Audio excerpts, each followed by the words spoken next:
Oh my gosh. Since the main event is getting deep, there are tons of people coming to visit, people that want to drink and be around the main event. So what WSOP decided to do is they got rid of the water jug, the free water jug, and they replaced it with a full-on bar. Now at that bar, they have water, but it's $9. $9. And in past tournaments, they would just bring beer to the rails. But now, since it's the main event, all of a sudden we're gonna charge the rail for drinks and water? I mean, come on! Come on, bro! I mean, the bananas were one thing, but water? $9? What does alcohol cost? It's gotta be like a beer was like 18 and then it went up from there. So that is wild, especially in Vegas where it's like known for free drinks. Yeah, like if you want a beer with your family, just go and sit at a slot machine and like put $20 in and like start slamming it once you see a waitress and just be like, oh, can I get 4 beers, please? And then just walk back. Infinitely cheaper, even if you dust all the $20.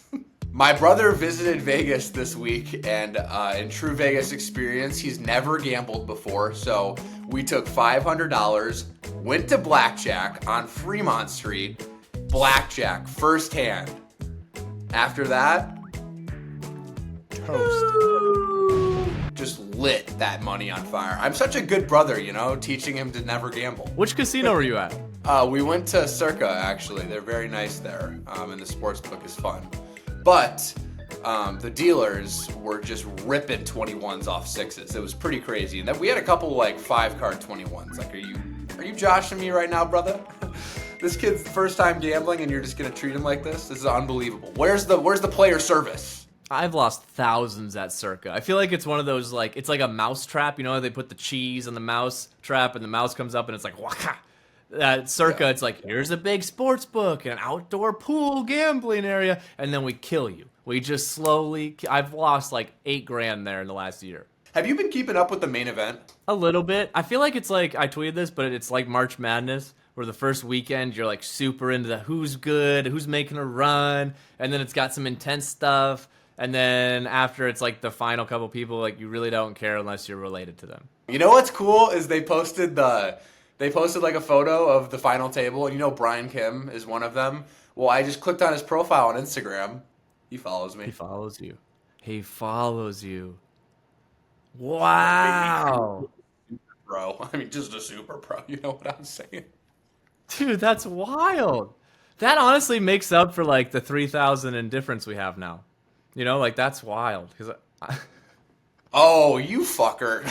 The reason I ask about if you've been watching the WSOP, Kristen Foxen made an amazing run. Huge fan of her. So happy that she had this run. But it brings the question, she had a pretty rough last hand.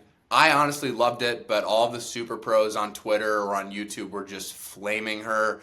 Why is poker like this? It is just disgusting in my opinion. It sucks so bad. All of these people who could never make the final table are just talking from their couch. You have experienced this. I've experienced this. What's your opinion on this? It's the worst.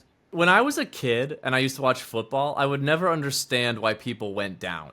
I was always like, I would just keep running. If I was in that spot, I would never get tackled. And I just feel like that's what poker Twitter is everybody's like, well, if I was in that spot, I'm obviously folding. And they're just people, they never make mistakes, you know? I'm a part of like the 1% of people that actually make mistakes. Poker Twitter and like YouTube chat is like the accumulation of being at Thanksgiving with all of your uncles and they're watching the NBA games and they're like, it's just not as good as it used to be. These players, they're not as good, they're not as intelligent. It's just absolutely ridiculous that these players are allowed to play in the league these days. Like, back when Michael Jordan used to play against the Milkmans, that was when basketball was the best. And people on Poker Twitter, they just criticize everything. It's like, yeah, in that spot, technically Solver doesn't prefer this. It's only 7%. It's a low-frequency bluff at the main event final. Shut the fuck up! You don't get that far without doing shit like that. And obviously she knows what she's doing. She's one of the fucking best in the world. So just fuck off. It's so annoying. I can't stand it, honestly. I had to bring it up. And I also she's amazing. All right, Seth, I got to tell you, before we get going, I had the absolute biggest mistake of my entire poker life yesterday. And I'm not even like hyping it up. But what happened? last night, I sit in my bed, I get my 2 kids to sleep, and I pull up my phone, and I'm just like, you know what? I'm not that tired. Like, I'd love to just play an Ignition tournament. So I joined on this 40K guaranteed. It's like the biggest tournament going on. Late reg, and I double and triple immediately.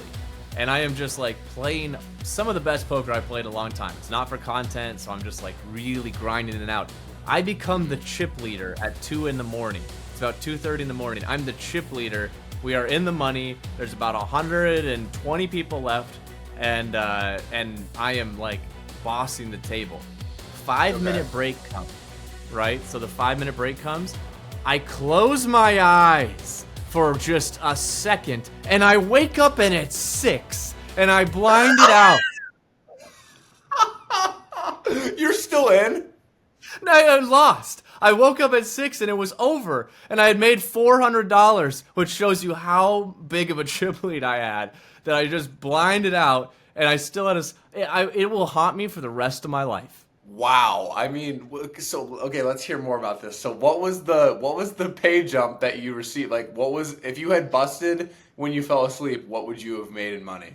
Like 200? I mean, if I had busted when I fell asleep, I think it was like $90 was what people were Wow. on. So And you so laddered.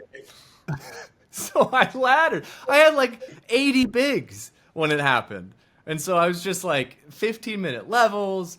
I've never been more depressed when I woke up in the morning. That's saying something. That is actually hilarious. Wow. I'm devastated. First place was like 7K. Oh no. Well, what was your Yeah. final place? I mean, what place did you get? I can't even bring myself to look. I just saw the balance on my, like, it logged me out, and I just looked and I was like, you gotta be kidding me. I honestly haven't thought about it until this moment because it hurts me deep down. Brutal. That is unbelievable. That's something that I would do for sure. Needless to say, my biggest cash in my life is 5K. So like I could have had the biggest cash of my entire life, and I fell asleep.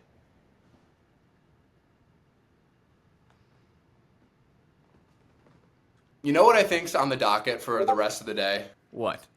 I think I'm going to go to a pool bar in Las Vegas, and I'm going to order 1,000,000 beers. Okay. All right. And then I'm going to drink 1,000,000 beers. This has been the final episode of The Nut Low. The Nut Low is going to be a one-man show tomorrow. Gone too soon, Sethy.